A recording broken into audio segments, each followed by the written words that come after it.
Yo, what up, YouTube? My name is I Just Reroll, and I used to have 3 challenger accounts in TFT back in set 1, but I quit. I decided to play poker again. I kind of do like one thing at a time, I like real hardcore. So I got like 3 challenger accounts, and then I got bored, and then I went back to poker. But I've been playing TFT again since the start of set 7, so like about a month. And right now I am hard stuck in diamond, but we never know. Maybe I'm gonna be back at challenger soon if I keep on playing. I'm sure that will happen. It just depends. I'm just doing it for fun now. I don't have plans on like streaming or I don't know, even continuing to make YouTube videos. But I just enjoy this, So this will be my guide on Elise Carry with SyFen. And it's inspired by the Asians, by the Koreans and Chinese.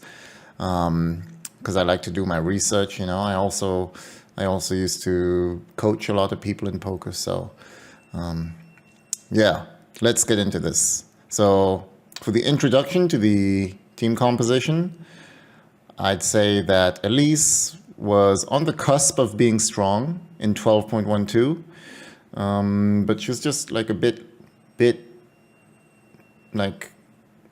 below average compared to what the other carries could do, right? So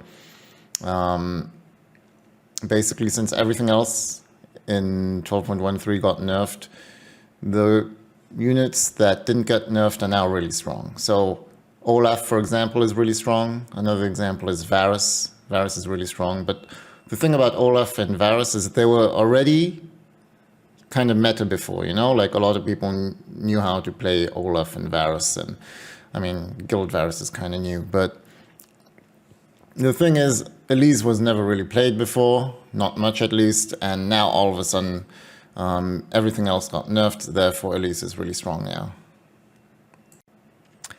Yeah, so basically I'd say this is actually a really popular composition in Korea right now. That's proven by statistics. I'm not sure how popular it is in China, to be honest, but I'd assume it's more popular than in NA or EU. So we can take a look at some stats here. So this is NA stats. I'm looking for Elise and SyFen, and it's all the way down here, like pick rate 0.16, average place 4.29. So that's a pretty good average place and top 4 rate and everything. But again, the pick rate is like super low. So that's actually a good thing, obviously, if you want to play some uncontested comps. It's the same thing for EU. So I'm trying to search for Elise right now. And again, we have to go all the way down. It's like 0.11 pick rate, and again, a very decent average placing. However, we go to Korean server, and what we're going to see is it's one of the highest picks. So it's actually the highest pick comp in Korea right now, 0.79, and it's also got a very, very good win rate. So I'm sure it does have something to do with the difference in the metas, like I do believe Korea maybe is a bit slower paced, but for this comp I don't think it matters. I think the change in meta shouldn't be too important for this particular comp, and it should do very well even in NA and EU. So I'd rate it as an S tier comp right now, especially in NA and EU, because, like it's just not contested right now. So it's very easy to get Elise, and you'll probably be able to get a 3-star quite often, even though that's not very important, to be honest, with this comp. However, let's say if it does become contested like in Korea or China, I still think it would be at least an A tier comp. And I took a lot of inspiration from one particular player called UL Pado. This would be his LOL chess or tactics tools profile. And if we go back to, let's say, July 10th, Yeah, July 10th was 12.12 with the 12.12 patch basically. So he was playing, he was playing everything that meta at the time. He was playing like Xayah Guild, he was playing Deja, he was playing SyFen, some Alshin in there. But he was playing like pretty flex, right? But then all of a sudden, 12.13 comes and he's spamming SyFen, like SyFen Elise. So now he's basically just hard forcing SyFen Elise ever since the new patch, as we see over here. So this would give me a pretty good indication that he believes that this is maybe the best comp right now, at least in the Korean meta. And he's currently sitting at rank 9 Korea. So it's a standard leveling comp, and I'll go over the leveling a bit in a future slide. But basically, I really like this comp because it's got great scaling into the late game, and there's always going to be like an extra piece we can add. So we don't cap out at like level 7 or level 8, but it's going to have linear progression in all the way to level 9, basically. And another reason I like it also is because it's you don't need like a specific opener for this comp. You can pivot into it pretty easily from several different angles. And I'd say this is a consistent top 2 comp, or top 4 comp at least. The thing is, we will lose out to the other meta builds out there, such as Xayah or Varus or Alshin or Corki, unless we hit Elise 3-star. So if we can get Elise 3-star, then there will be a chance to win the lobby, at least. And on the right, I just have the core pieces to our comp. So there's 5 units here, one of which is a dragon. So we got SyFen, we got Nico, we got Silas, we got Thresh, and we have Elise. Okay, so for itemization, we want to focus our items on Elise. The key item is really going to be Guinsoo's Rageblade. We really want Guinsoo's Rageblade, but if we can't get it, RFC can be okay, but we definitely need an attack speed item. And then we want one defensive item. Usually it's going to be Quicksilver Stash or Quicksilver, but if there's a lot of assassins in the lobby, Edge of Night works really well as well. Or just if there's a lot of like AD damage in general, I guess. And for our third item, it will either be some type of damage or healing. So in general, I notice Koreans choose between Archangel Staff and Bloodthirster. Those will be the 2 most common like third items. But you really have a lot of choices. Like, it's not like you're locked into these BIS slots. Like, a Hand of Justice can work, Giant Slayer, Titan's Resolve, JG, IE, those can all work. It's really the first 2 items that are super important. You do want preferably a Guinsoo's Rageblade and a Quicksilver. Then we got Nico, and on Nico we basically just slam items onto Nico, like any tanky item basically. Like, I'd probably get at least 1 anti-heal item, unless you have an augment or something. So either Sunfire or Morello's. And then I'd get a second defensive item, like a strong defensive item if we're in the early game, especially still.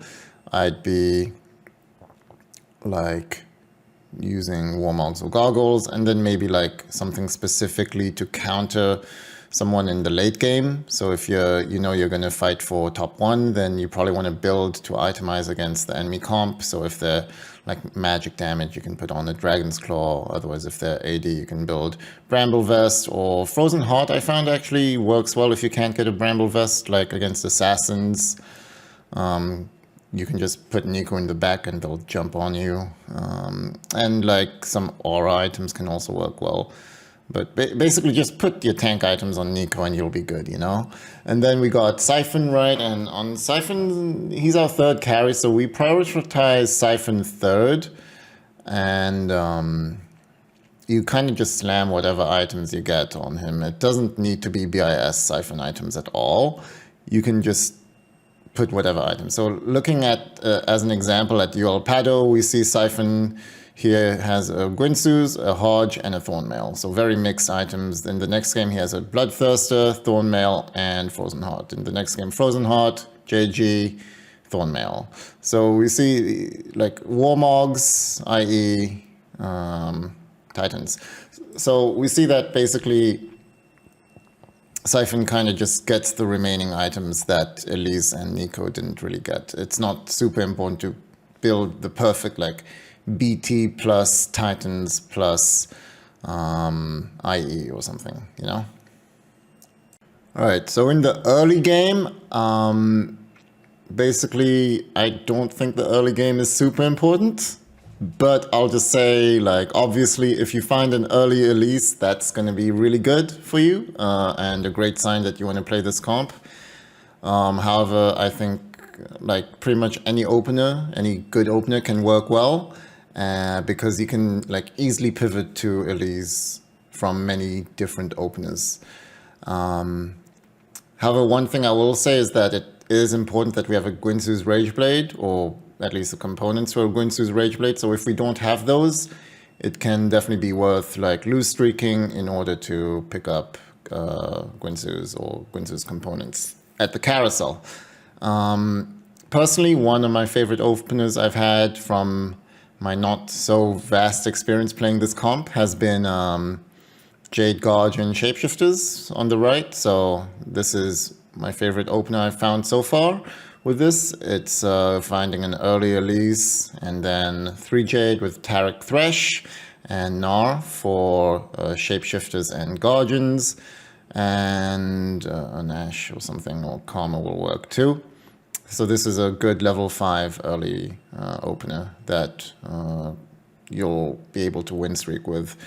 And over here, we can put our Elise items directly on Elise, and Gnar is item holding for Nico, although it could also be Tarek as your item holder. It kind of depends which variation you want to play, which we'll talk about later. And on Ash, I'm putting random like SyFen items, but the truth is you probably won't get SyFen items until way later in the game, so you'll probably not be putting any items onto her. Okay, so when it comes to leveling, there's nothing too special. It's going to be pretty standard leveling. And the key thing is we want to get to level 7 at 4-1, normally at least. Unless you like do a fast 7, I guess, because you're really rich or something.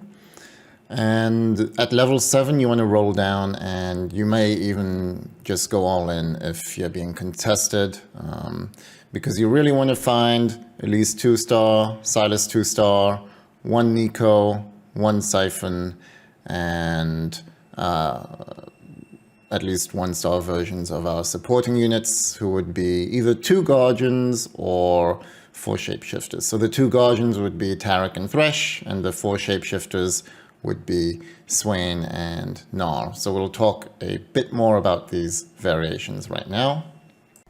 So this would be the level 7 version of the Guardians comp.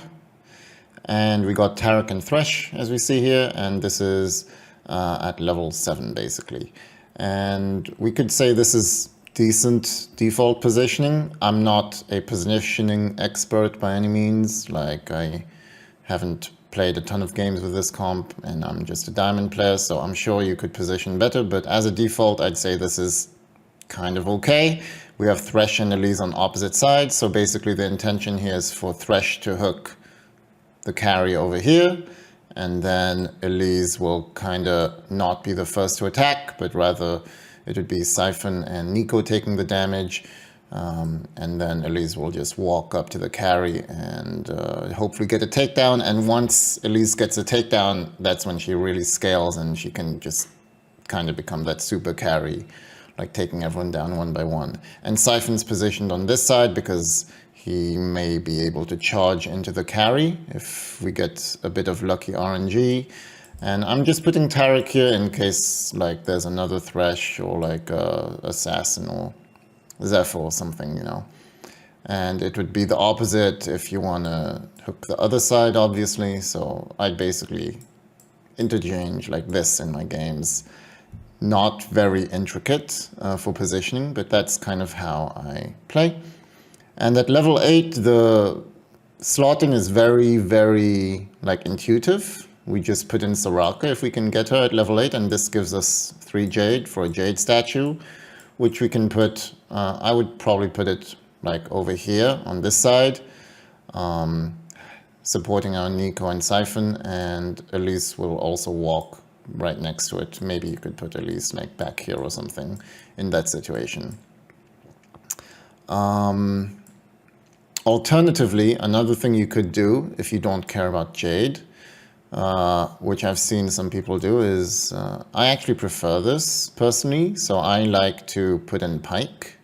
Well, actually at level 8, not really, but at level 8 certainly. So I like to put in Pike, but now what we see is we have 7 Whispers instead of 6. So what that does is it opens up a slot to put in Ornn, who I consider a stronger bruiser than Silas, right? So we can kind of get a slightly like 2 upgrades here basically, which I kind of think is really cool. And then now at level 8 still we can actually put Talon in as well, right?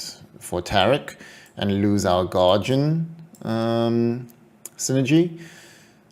So I'm not actually sure if this is strong or not yet, but it's kind of what I've been doing, and I really like it. It's been working well.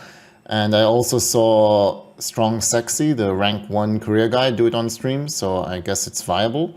And then at level 9, the slot in would be a Bard, so you can just put slot Bard in, and pretty simple. Like, I don't think Yasuo fits too well into this, because like Pike kind of takes Yasuo's place in this spot, and Bard is still really valuable, especially with the guild synergy here, giving extra mana per second and AD per second. Very good for Pike and Elise in this situation. And Pike's also a very sort of like late game carry. So this would be, let's say, our ultimate late game team composition, where we don't value Guardian as much. But one thing I can say is it's really cool if you get like a Guardian spat, right? Because if you have a Guardian spat, you can put it onto Ornn and you still keep your Guardians, basically. Another thing you could do is you could also have like a Whispers emblem, if I can recognize what it looks like here. But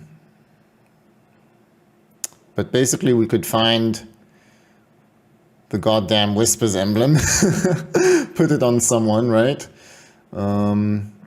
Probably like Talon would be good in this instance, and then we could get 8 Whispers by keeping our Silas, basically. So yeah, I'd say these are the level 8 transitions we can make, as well as the level 9 transitions we can make with the Guardians version, as well as like our spatula options, basically, or emblem options. So let's talk about the version with 4 shapeshifters now. And we see we got Nar and Swain here, and we are at level 7. So at level 8, the obvious choice would be Soraka, although personally I don't even find it like that super obvious, to be honest, because, well, the awkward thing is we're at 5 Whispers, you know? So, and this is the standard comp I see most people run at level 8. On the LoL chess profiles, if they're running 4 shapeshifters. But I find it a bit awkward because of the 5 Whispers, so I'm like, dude, why don't you just put in like Ornn or something to make it 4 Whispers or something, you know? But anyway, if you got Silas in instead of Ornn, then maybe instead of Soraka, another thing you could do is you could put in Pike instead, so you kind of have a few more options at level 8. Because if you can't find Soraka, you know, I don't know if it's worth it to just put in a random Tarek just for Jade. I'm not sure. I don't really play the shapeshifter version. I play the Guardian version, so I'm not really an expert at this. But I guess if you put in Soraka at level 9, you put in Pike for 6 Whispers. That's what makes the most sense, right? I think one thing that looks kind of cool you could do is you could do Assassin SyFen. If you find Assassin Spat, at the carousel, or you just happen to run across an assassin spat somehow. And with this assassin spat, then at level 8 you can play pike for 6 whispers and 4 shapeshifters and 2 assassins. So this is probably one of the best things you can do if you do go the 4 shapeshifter route. Oh, by the way, guys, one quick thing, like if you do go with Soraka in your comp, by the way, who's still very good, one thing to note is like you probably won't need a healing item nearly as much, just because of how much healing Jade and Soraka combined is going to provide for you. So ideally, if you're planning on playing Soraka, it may be better to just go with Archangels or Giant Slayer or some other like damage item, basically. So for the augments, I think we have a ton of options. Basically, Elise's power ramps up after her ultimate bite, so we want things that allow her to ramp up as the round goes on, basically.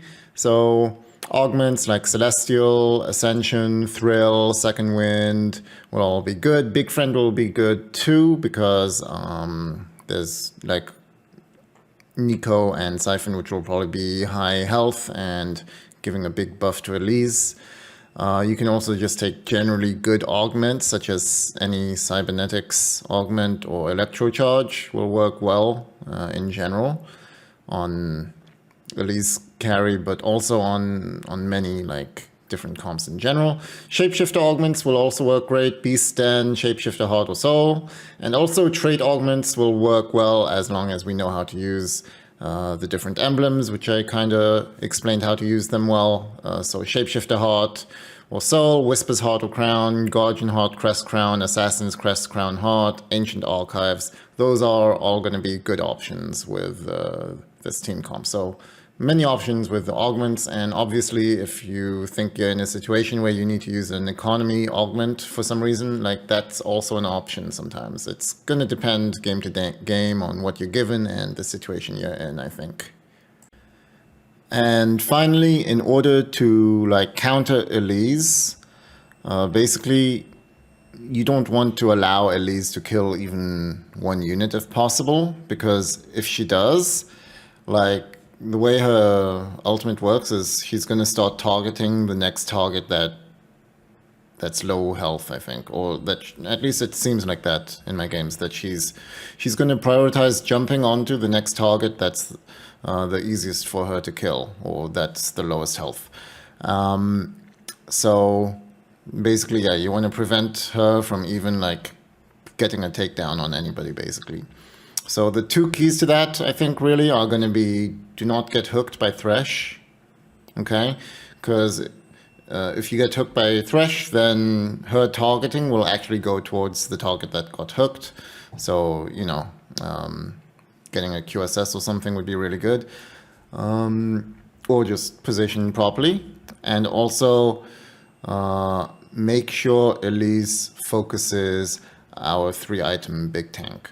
And to be honest, like I think getting a QSS is really important, because even if you just put a useless unit in the corner and it gets hooked by Thresh, like if it gets hooked by Thresh, there's a good chance Elise will target it and she'll get the takedown, and off that she can kind of snowball into multiple takedowns.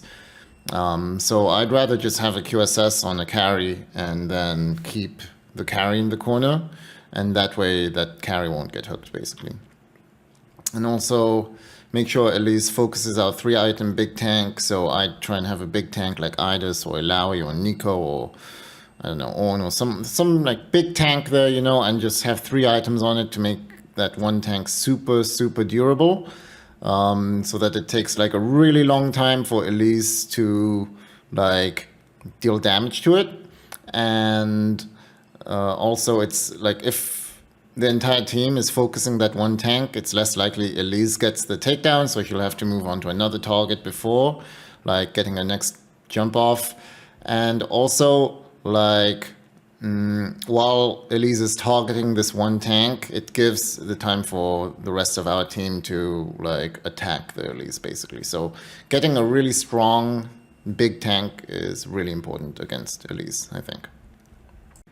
And that's going to be it for the guide, guys. I hope that you found it helpful. I definitely don't consider myself to be super amazing at the game right now. I'm learning myself, but I do put a lot of work into like analyzing and researching and trying to understand the metas in different regions. And I enjoy doing this type of stuff. So if you enjoy this, let me know. Maybe I'll hit you up with another guide in the future. Maybe I won't. Who knows where this goes? But yeah, that's going to be it for today's video. So